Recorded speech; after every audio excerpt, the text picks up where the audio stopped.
Yo, what's going on, people? Back again. Raps on TV. What's that Sam's doing gang signs this year, yeah? Is that the No, motive? no, not even. This is the only gang sign I do, man. Okay, these are the only ones I do as well. What's good though, people? I realize I always say that quiet week, but it was really a quiet weekend, especially from the UK side. So not much to really discuss about, but there's always a few rumblings, a few rumors that we can always divulge and discuss. But this week, really looking forward to really the card that's taking place with Frank Warren. So before we move on to that and the rest of today's topics, got a shout out, man, like Sam. What's good, bro? All good, my bro. Looking forward to this week's card. Actually, a few things caught up with our guy Aziz earlier. Nice. How did that get down? How did that go down? No, Since his great cool, man.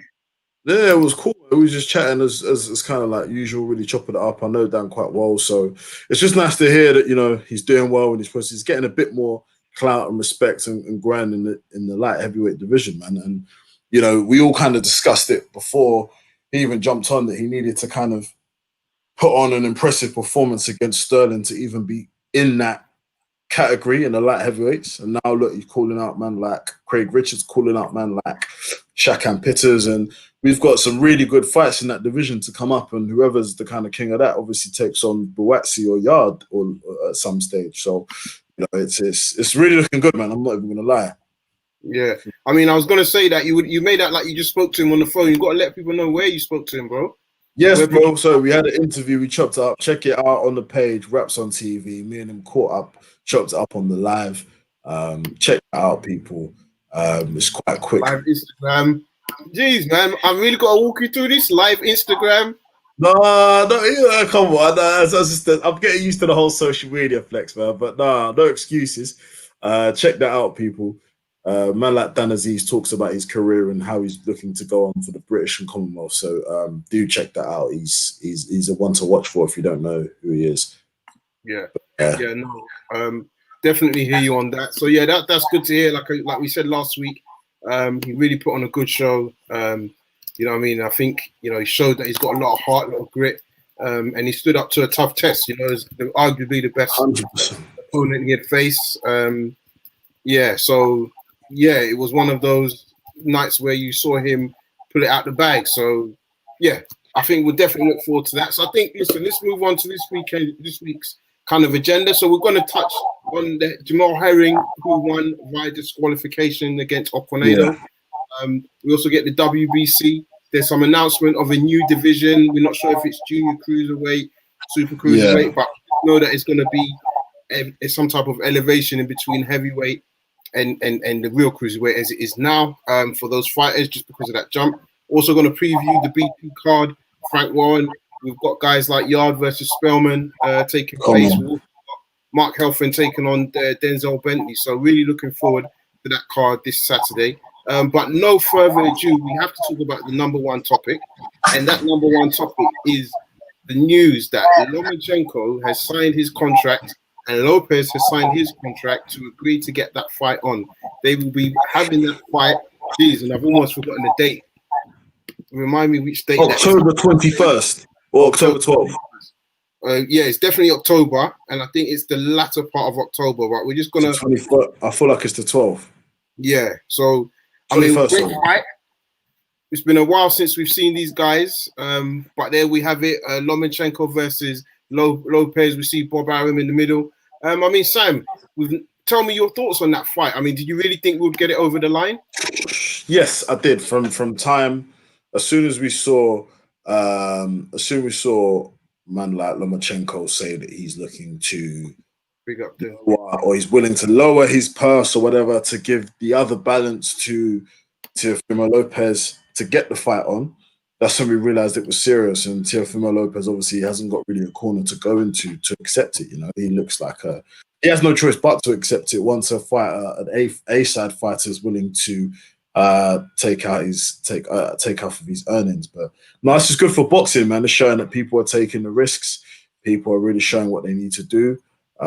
It's just basically showing that division is one that everyone is taking risks at. So, he's putting his L on the line. He didn't really have to because he's young, he's up and coming, but obviously he wants to challenge the best. But I do think it'll be very interesting with a good game plan. Sorry, a good game plan and a kind of average Lomachenko. I think Lopez wins.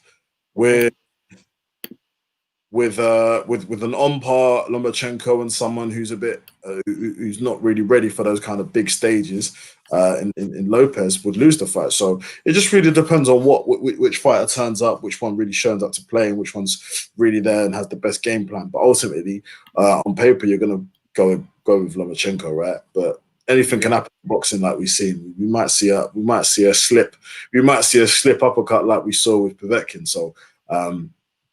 It's one to watch, definitely. Yeah, I mean, I would say for me, I think it's a great fight. Really glad that they were able to get this over the line. You know, you look at it from a perspective of, you know, the best fighting the best. You got two champions there, albeit, you know, Lomachenko has the franchise belt, but nonetheless, we know that he's a great champion, really highly skilled opponent, and 100%. Lopez was still not sure of. I think he had that great victory over Richard Comey. Obviously, shout out to my guy. But I think, you know, we were cheering him on, bro. We were really hoping he'd done the business.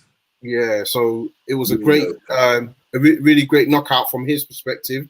And a lot of people doubted that he would even, you know, get a win, let alone such a decisive win and such a performance. And, you know, whatever I want to say, no matter what, he stepped up to the challenge.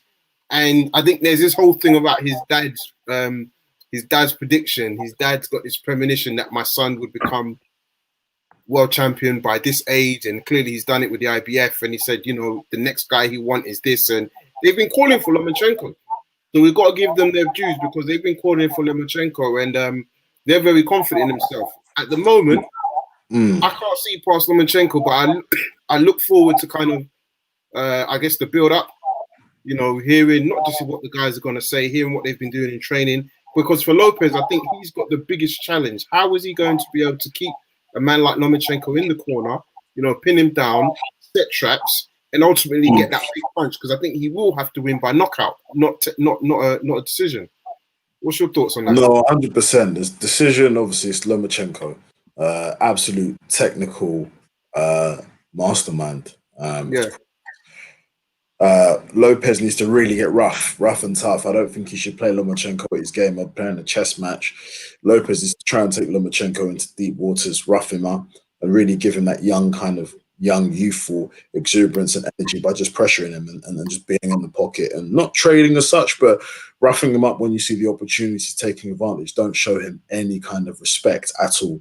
And that should potentially get him onto the level. But Lopez is talented. We see what he did to Richard Comey. He's going to have all the belief inside of him. He's a challenger. He's a champion. And also credit to him because, you know, we're hearing him sign fights, not like the other fighters we're seeing in his division who we're hearing kind of negative things surrounding. Like, fair play to him. We're hearing that he's actually signed a contract, put pen to paper, and they're willing to fight. And that division is also showing that any man can get the smoke. I mean, you look at it. Look, last week we had Luke Campbell and Ryan Garcia have that fight first agreed. It didn't go to bid, so that's another fight that is taking place. I think the location still to be decided. But it makes you think, you know, before the pandemic, we were really talking about the lightweight division and saying, you know, it's one of the best out there. There's a lot of guys. There's a lot of guys out there. And that's what's at Hamed. So, but yes, we do take calls. I'm going to put the number on the screen now. There you go. For anybody that wants to call in.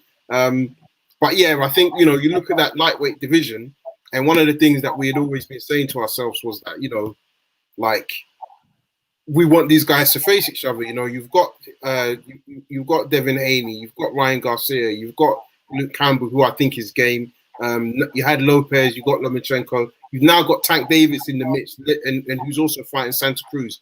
And you say to yourself, you know what, in the next 12 to 18 months, these guys could really make some big fights amongst themselves. And I'm big money, big fights. Potential, because you would look at it, in my opinion, and I might get stick for this, but for me, Tank Davis is a pay-per-view star. You know, I think he brings in the crowd. I think he brings in people to the arena. I think people tune in at home to watch him fight. And let me ask you this, bro. So yeah. Let me ask you this, bro. Okay. Is Devin a star yet? No way. Who's he beat? Well, he got. I like Devin Haney. We can see the talent, but let's get it right. He got his belt by email. Am I wrong or am I right? Yeah, no, I hear that. I hear that. Ryan Garcia, pay-per-view star. He's got more. No, can I say he's got more? He's not at the moment. No way. But I think so. I'll add. Can Devin Haney become one? Yes, he can. Can Ryan Garcia? Yes, he can as well. In my opinion, are But they they're not at this moment in stars? time. I don't. I think. No worries. Thanks, Hamed. Yeah, no worries. If we can try to call in, we'd love to hear from you. This is a boxing fan platform, so we want to hear as many fans as possible. But yeah, do you think they're pay-per-view stars? Ryan Garcia, definitely. Hell yeah. At the moment? His following is stupid. Yeah, but does that translate into pay-per-view stars? And even he's on the zone, so it's even it does. Bro, and I know you're gonna I know you might I'm gonna be pedantic, but bro, you can't even call him a pay-per-view star because he's on the zone. That is pay-per-view though, man. It's not, it's a streaming service. Yeah, but you're still pay. But the thing is, I feel like Ryan Garcia can do numbers. He's got such a big, strong following. Yeah. You know, big kind of representation, big commercial partnerships here. Like, in terms of commercial revenues and things, you got to understand the way these guys get commercial revenues is by people interacting in their fan base. If this guy's got a big enough fan base without even having any real kind of substance as a champion, imagine once he reaches that stage, he's going to have it. He's going to have the fans. So I do think right now, if you slung him in a pay-per-view, he would do numbers. He could probably do more once he gets the belts and all that sort of thing. And I think, so for me at that level, I think it's the dance partner. So if you put him in with Tank, I think they're going to do numbers. But I think Tank brings the numbers. Yeah, I think Tank. But I think if you put him in with Devin Haney, I would probably say, yeah, you know what? He's going to bring his share of the fans and he's going to overdo it. I hear that. Anyone that's watching this, feel free to comment. Is Ryan Garcia, Devin Haney? Like, let's hear from you, man. Like, are they pay-per-view stars? I think they are, but the main host don't think he is. I'm the co-host. No way, man. We're brothers in this.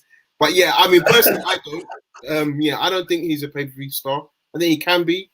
I wouldn't say that he is at the moment. And I think we just have to take it from there, and then see how everything goes.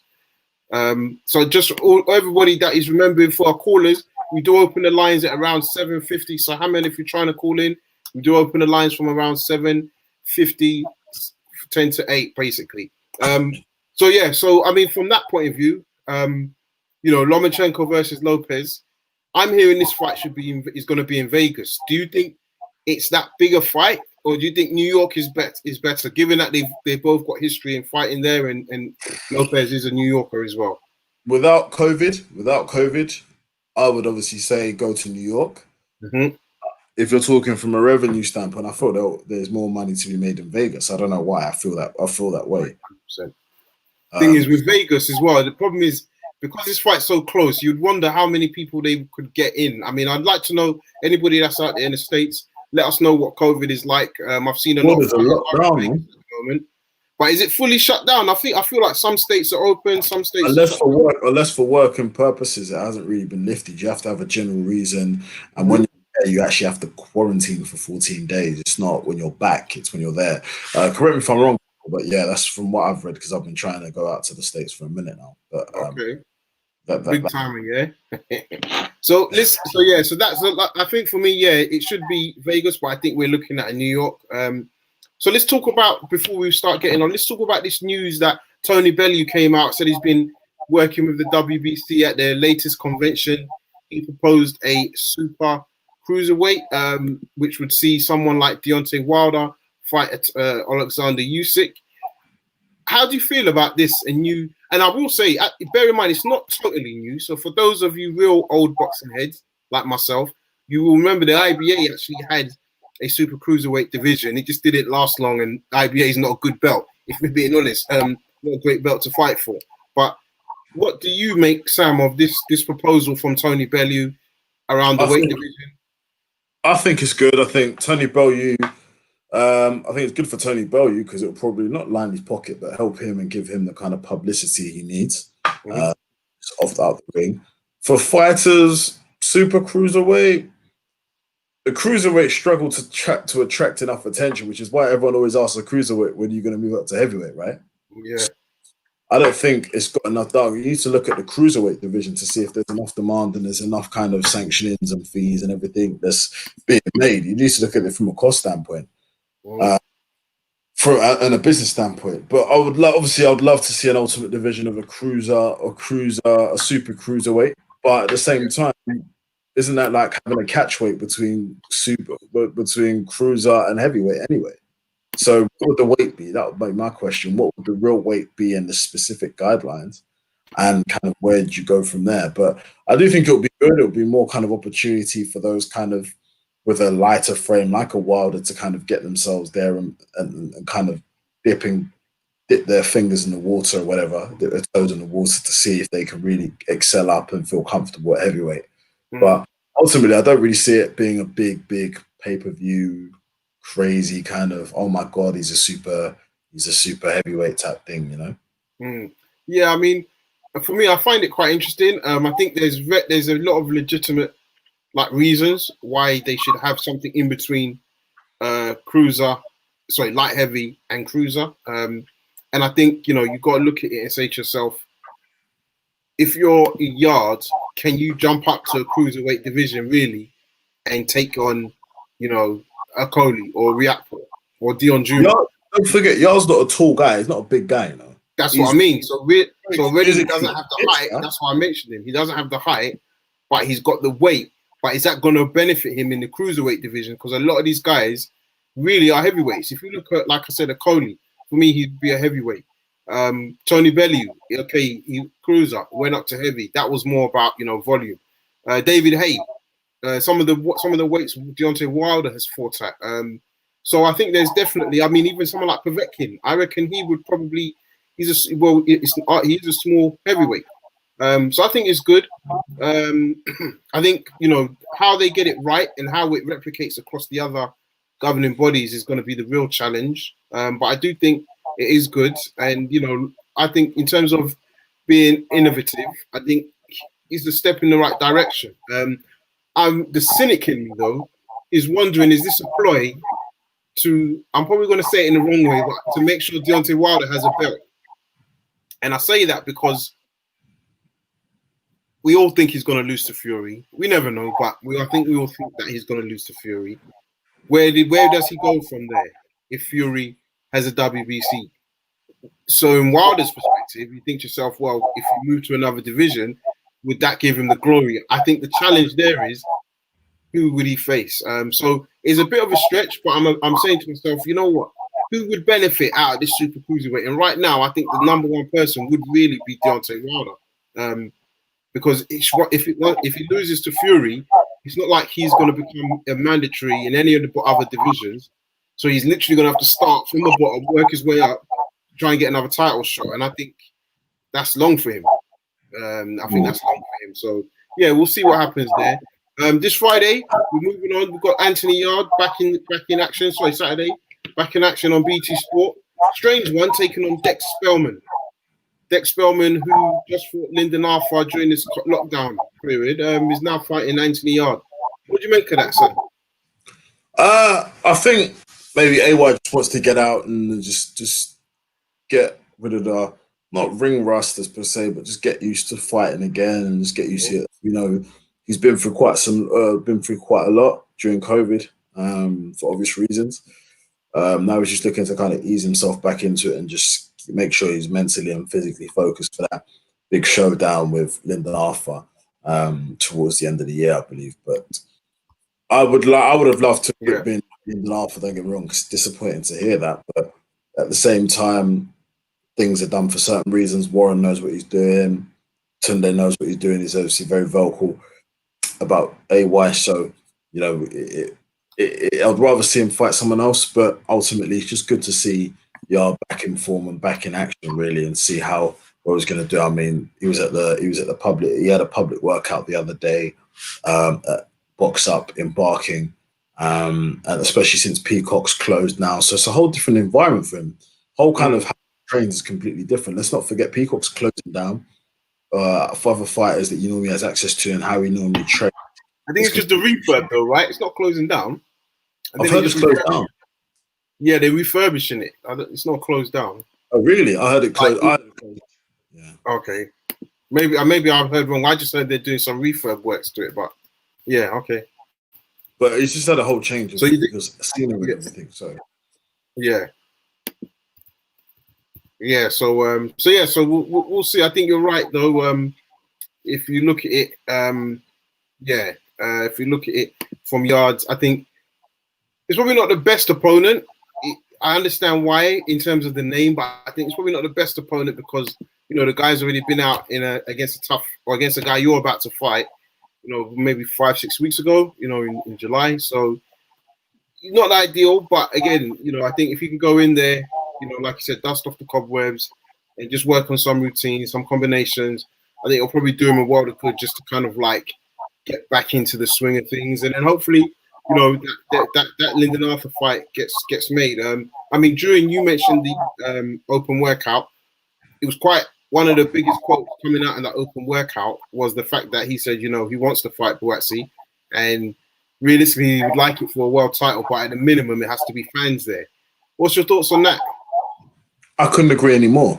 That doesn't make sense. Two of the biggest kind of light heavyweights in the division. They're the top of their division at the moment. I mean, Yarde took a loss to Kovalev, but he's still considered tough. I think his stock's even risen from that loss. So even though stock isn't close to a world title or a belt or whatever, but it's still the kind of credibility that he's got the balls to kind of mix it in there and put it up with some of the best in the game. So yes, there needs to be fans there for the gate fees. And ultimately, this is going to be a massive career-changing fight for the both of them. So ideally, they'd want to get compensated and get the money for the best fight. And I could see that easily doing numbers and selling out the O2 for a world title. No problem. Easy. Yeah. That's pay-per-view as well. Yeah, that's going to be interesting. So listen, guys, let's move out to the phone lines. We're going to get some callers on, hear what they're going to speak about, give us their latest thoughts on all the world of boxing. So we're going out to our key partner. Hey, hi guys, how are you doing?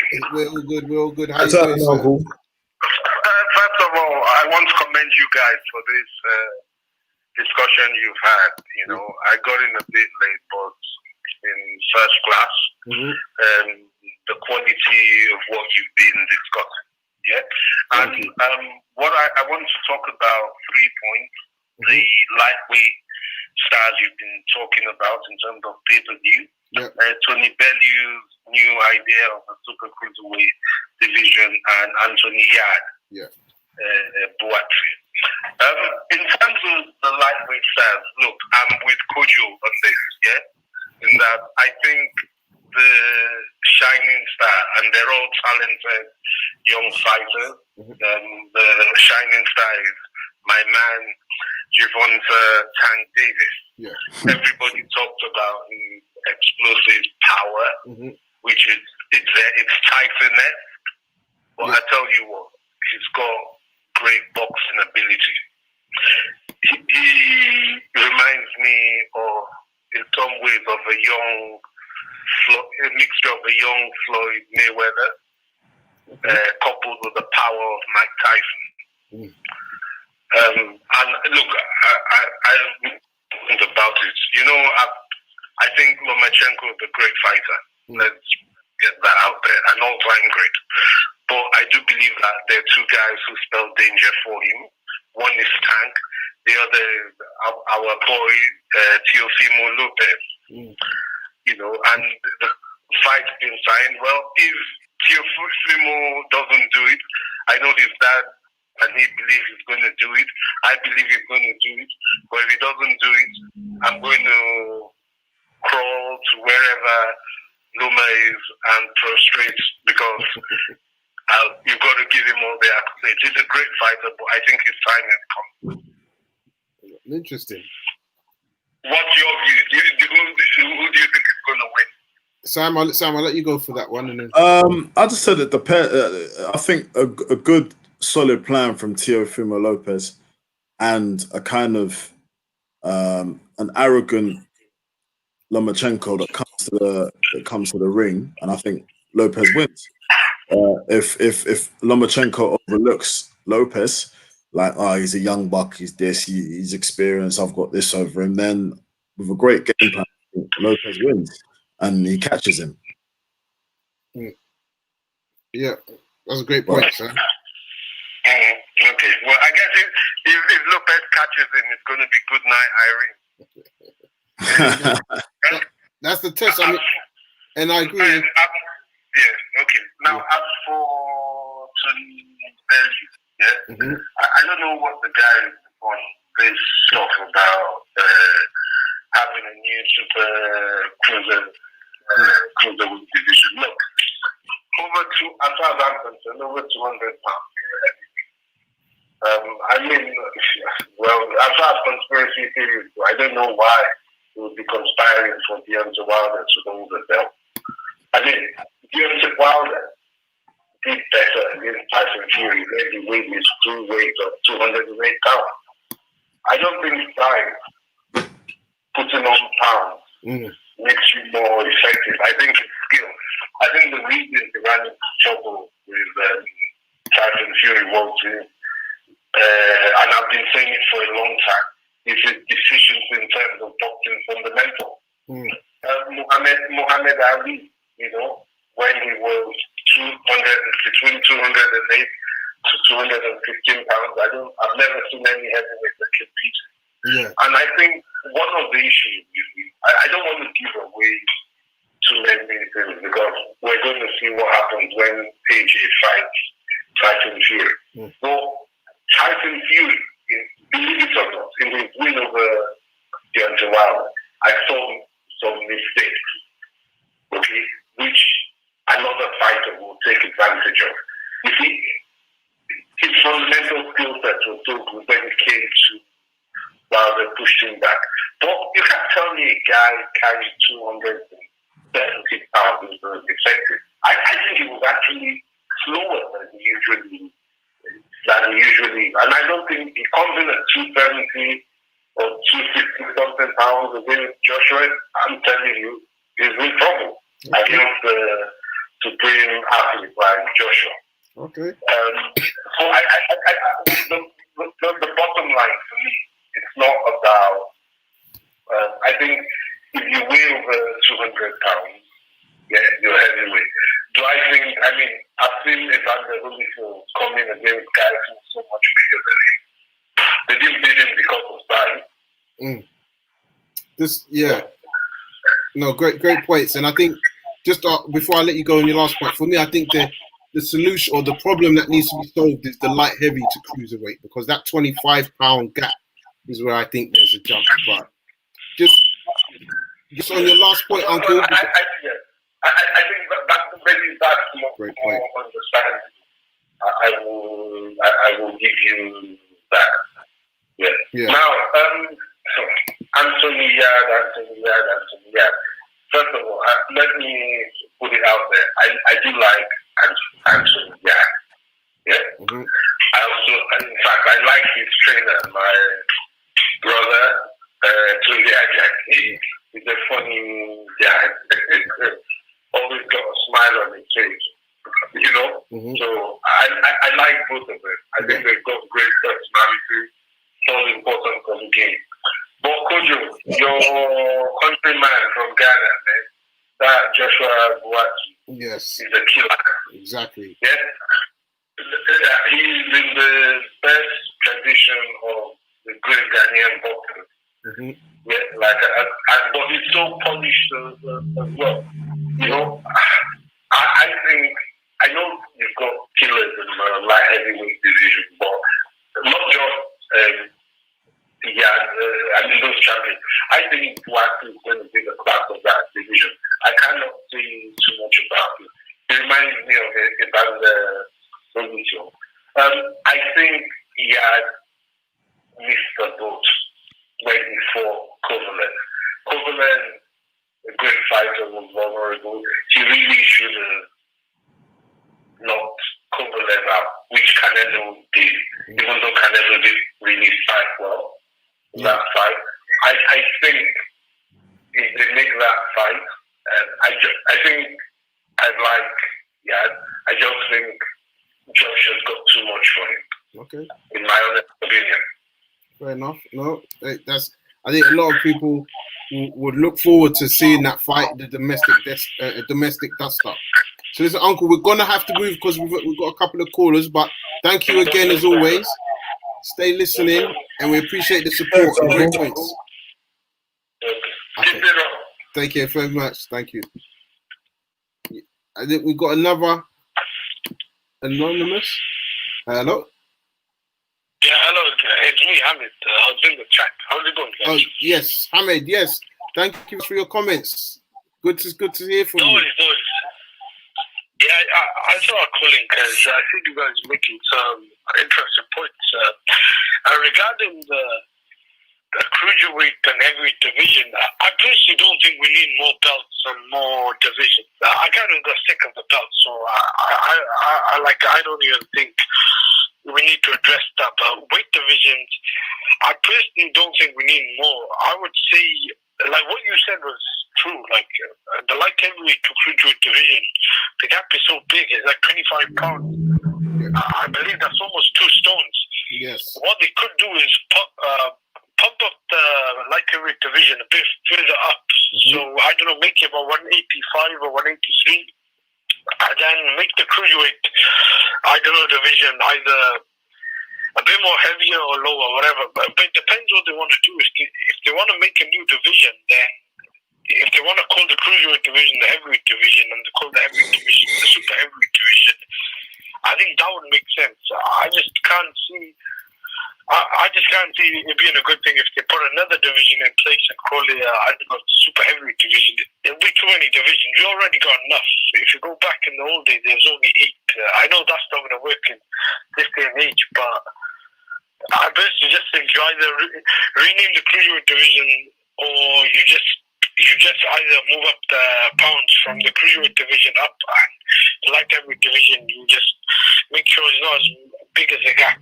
Yeah. And you can just do it from super middleweight too. So I just don't think it'll be a good idea because boxing's already fragmented as it is, and I think the heavyweight division will lose left as well. What makes it good at the moment is that you have guys 215, 20 pounds who are fighting guys who are 260, 70 pounds, and on any given night, a guy like Walter could knock any of these big guys out. Yeah.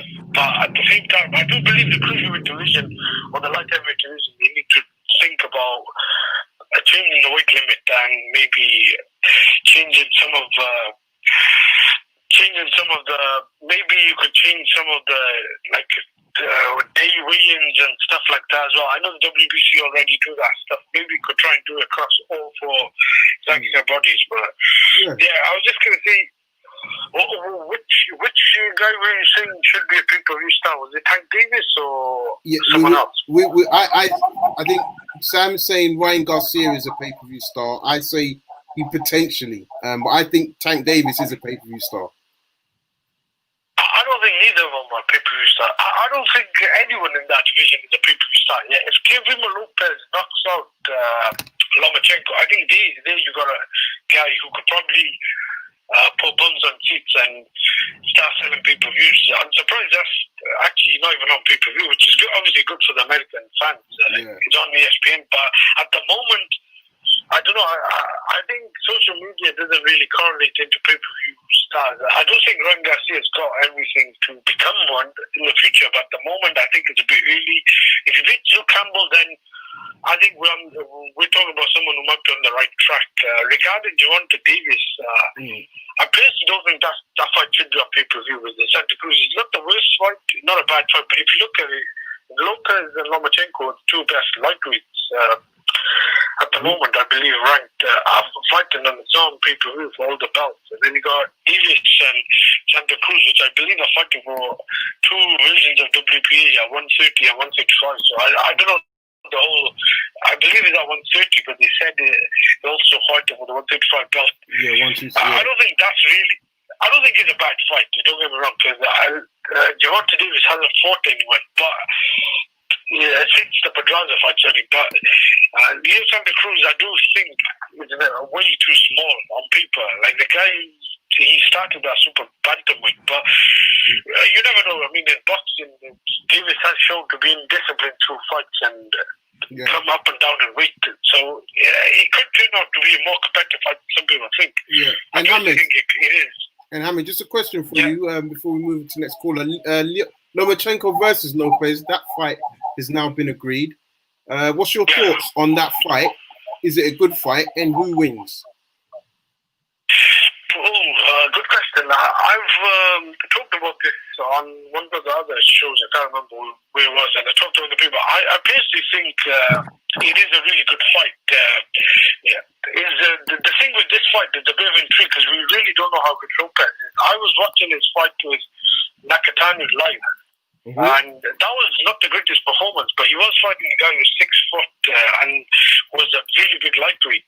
With Lomachenko, I personally don't think he's looked as impressive lightweight as he has in the past. Maybe it's to do with age and him having a long amateur background. I personally think if Lomachenko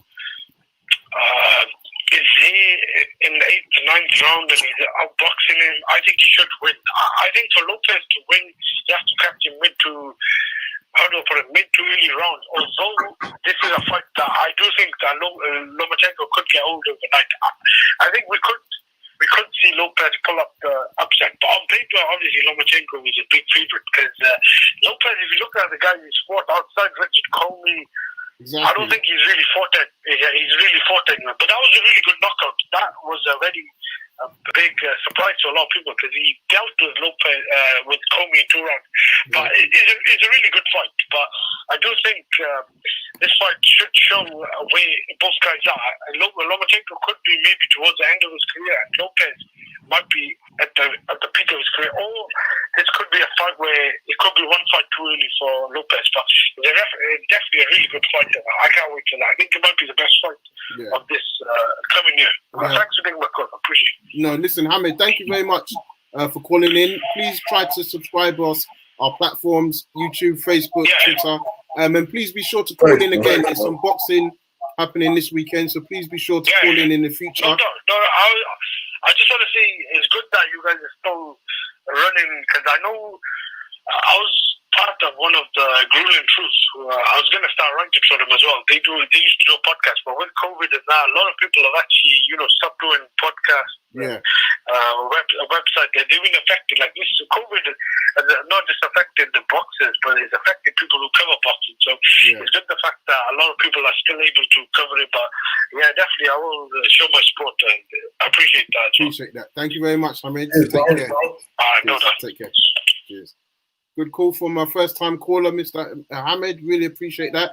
Going out to our another resident, Mr. Appia. How you doing, Daniel? Yes. How you doing, fellas? All good? That's all good, man. That's an intro, bro.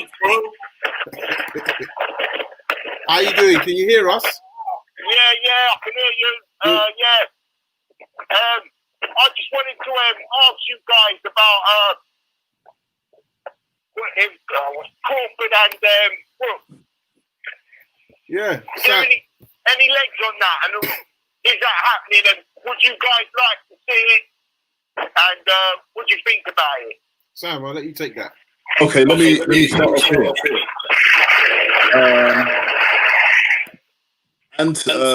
Terence Crawford. He should have really been talking.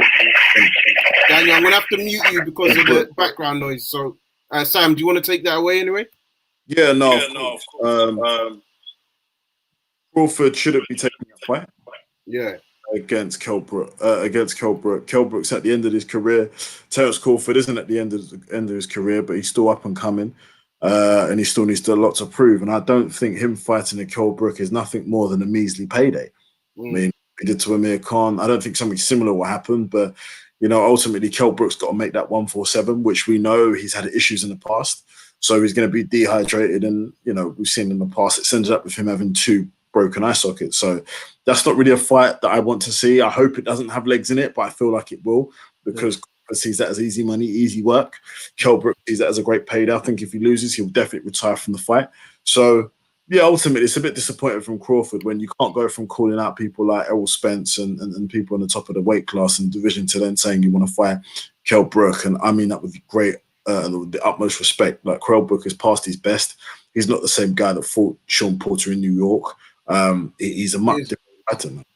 And I was saying, if you think about that, was years ago now when he fought. Exactly. He's not. I think he was just holding out for a big fight, and Amir Khan just didn't want to give him a payday and be a part of his legacy. So this is the last chance. This is the last dance for Kell Brook, as per se. All right, I'm going to go back to Daniel. Hopefully, yeah, I think Sam said that well. I think,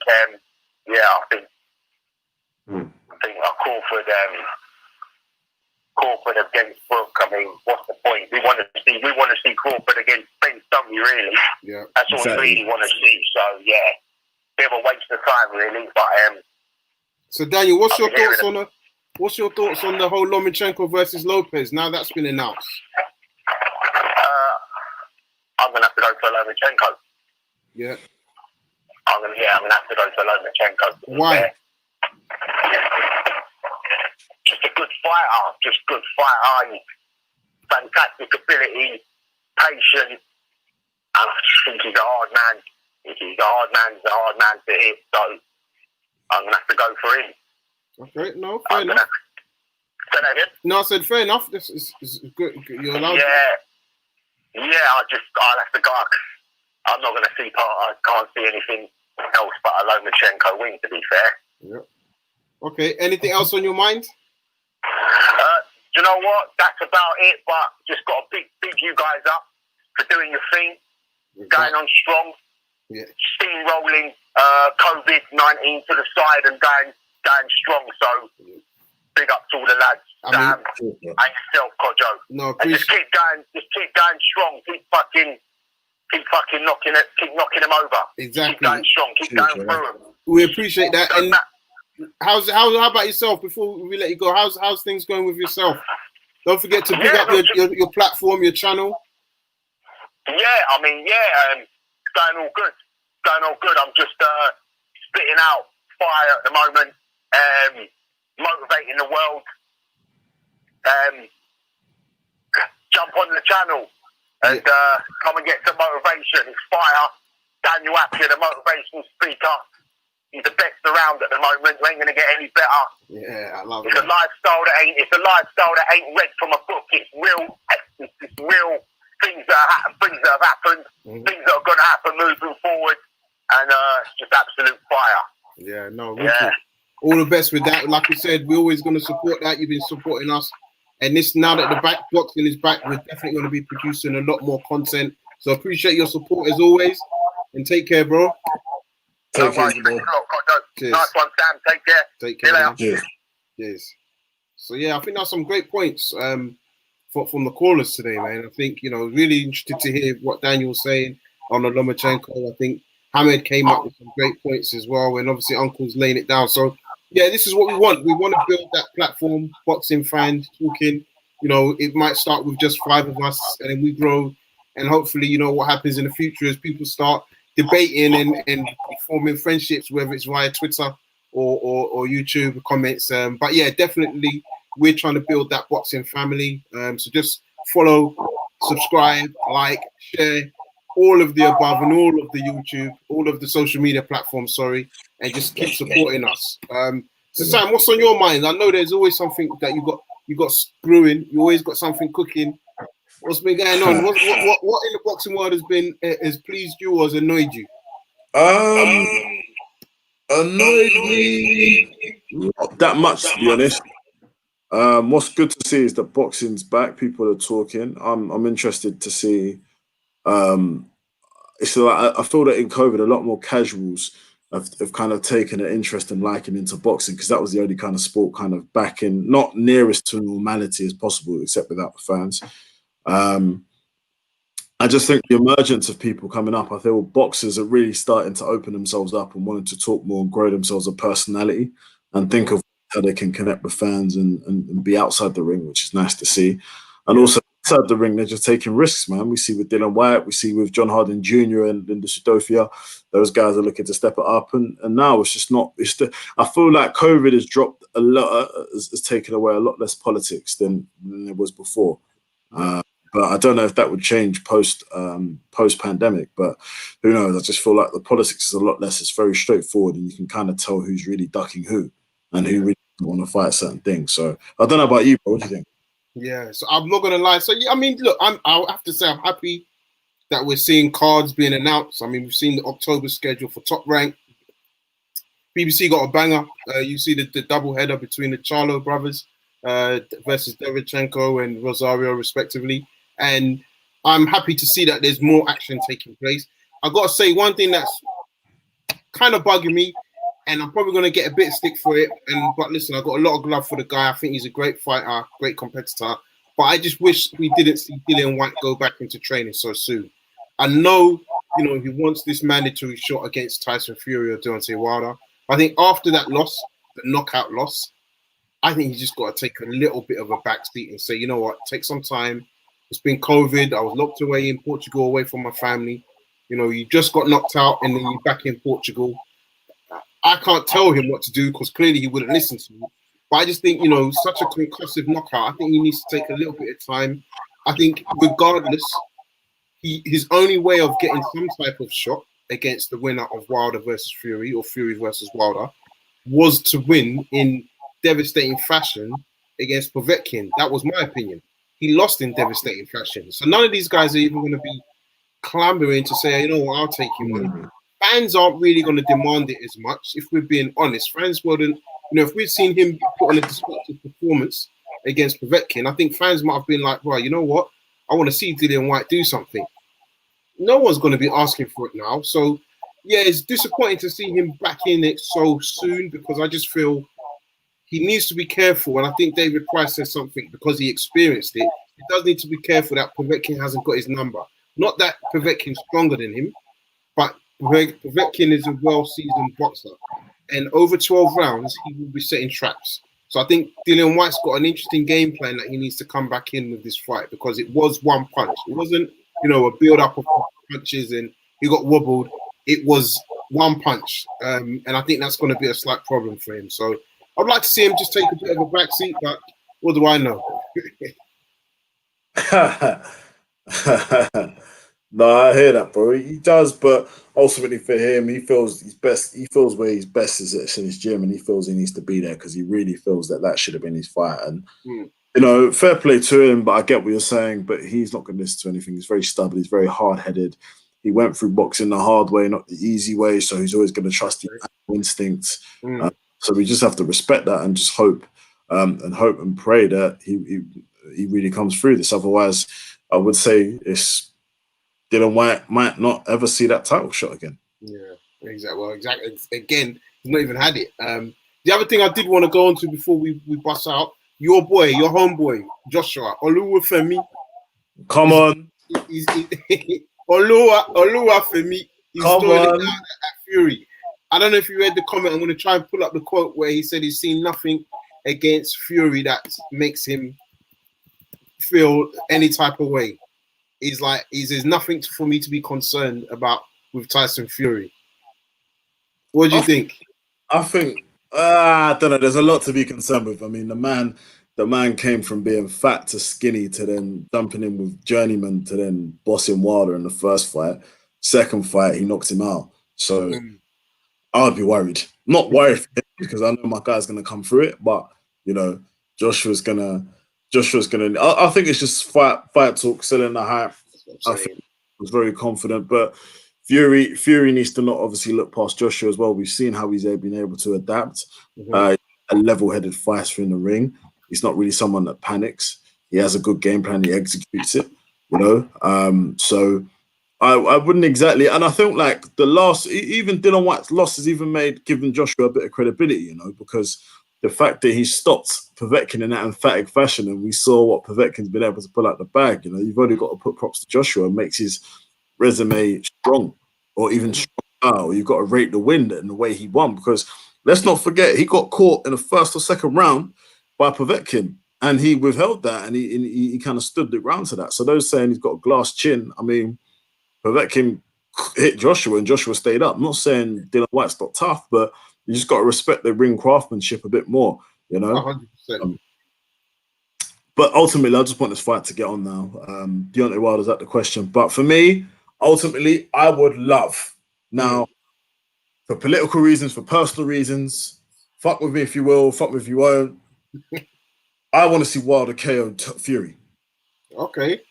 I want to see Wilder come and adjust, and I want to see Wilder come back. And I don't mind seeing a fourth title. I don't mind seeing that again, because I just feel that Wilder is carrying a lot more than just boxing when it this next fight. I'm not gonna lie. I'm not gonna lie to you. This is, I don't know how you feel, however fans feel. I shouldn't say this, or I should. It's our plan. Keep your mind, bro. We say what we want, but I really do feel that Wilder is carrying a lot more than just boxing on his back. The way the recent events are, I feel that, you know, there's a lot of racial tension in boxing right now, outside the ring as well as inside the ring. I just feel that it would do the world such a great service if Deontay Wilder was to stand his ground and even get a draw. Get a draw, bro. Get a draw. Get something. He doesn't get that belt. I mean, well, listen, I don't know how to say it, because I think at the moment he's not necessarily he's not shrouded himself with the greatest of glory. I think, you know, there's the excuses around the costume. Another rumor that's come out, and I'll stress this. Look, I know a lot of people have blown up with this as their headline and got other fighters to comment on it, you know, but all of this bicep talk, I think people should bear in mind that never came from Wilder. It was one of the sparring partners that said, "Oh, I heard he had an injured bicep," and obviously because there's no real boxing, and that's the big names, people have taken that and run with it and made it into a story. But if you actually look at the sources, there's nothing from Wilder or his camp saying I had an injured bicep. We just know he had surgery for that. So yeah, this is all part of the smoking game, similar to Joshua. And I do want to just go back to that point around the Joshua comment. You know, these guys are not better than anyone on my resume. I don't have anything to be afraid of. I think what he's saying, I like it, because we're now starting to see a bit of a cheeky, devilish side, and he's kind of building it before the fight's really been signed. He's kind of just letting them know that, yeah, you know what, you guys are small boys to me. We know that's not true. We 100% know that's not true. But him showing that side to him, I think is going to play very well into how this fight moves on. But yeah, back to the point for me, I think, Wilder, Fury, everybody. I like both. Bad, isn't it? I'll be real with it. I just think, you know, and I said this after the second Ortiz fight, Wilder just doesn't have the fundamentals, and I think that will always be the problem, because Fury does. And now Fury's changed his. I know your uncle was talking about the weight, but now he's changed it to become a bit more of aggressive and on the front foot, not on the back foot as much. And you know, as you're saying, it's a game of attrition. But for me, I just don't see what I know. I can't say that. I think Wilder needs to really employ a different tactic. It's not impossible, but I think it's going to be very tough. I think the smart thing, though, is, from my understanding, the winner of the third fight is all chips, because from what I understand, there wouldn't be a rematch clause. This rematch was is the rematch. So if Wilder can win, he can potentially walk away and go and agree to Joshua fight, which I think is still huge. Wilder versus Joshua with one loss each is huge. So yeah, so that's that for this week. So Sam, listen, it's been a pleasure as always. Anything else you want to chop it up before we go? Oh, that's it, man. In terms of my point of what I was saying, I mean, shout out to the Boxing Lowdown. He said it amazingly. Like, he put the situation as to what I wanted to say amazing. So check out his page. His feature. Boxing Lowdown always does bits. But no, besides that, man, just see what happens this week. Yarde needs to get the win. I hope there's no crazy upsets, and we can really just build on all this speculation and hype and what is the crazy, crazy world of boxing. I'm telling you. And before we go, actually, on that card, there are some good fighters, but one to look out for: Heffron versus Bentley. Denzel Bentley, a London resident, doing his thing, coming out of the Peacock's gym as well. Yeah, we've got a lot of time for him. I also think Nathan Gorman versus Richard Lartey, really good fight. Gorman's making his return since that whole Dubois loss. And Lartey obviously lost to Dubois. So they've got a common defeat a common opponent in their defeat. And I think, you know what, that could be a really good fight. I think Foreman's got the back foot style. And if Lati is focused, I think he could introduce himself to the UK public. I'm probably being using that Ghana bias, so you can ignore me as well. But listen, guys, thank you. Got to say, listen on iTunes, YouTube, Facebook. If you're watching this, please remember to share it. You know what they say, tell a friend to tell a friend. Make sure you call in and comment wherever you see this fist and the mic logo. It's Raps on TV. The boxing is back. Your boy Sam is here as usual, holding down the fort. My man Kojo's here as well. So listen, this is gonna be the future, but we're really looking forward to the next season. Sorry, this season of boxing that's about to come up on us. So, guys, we're out.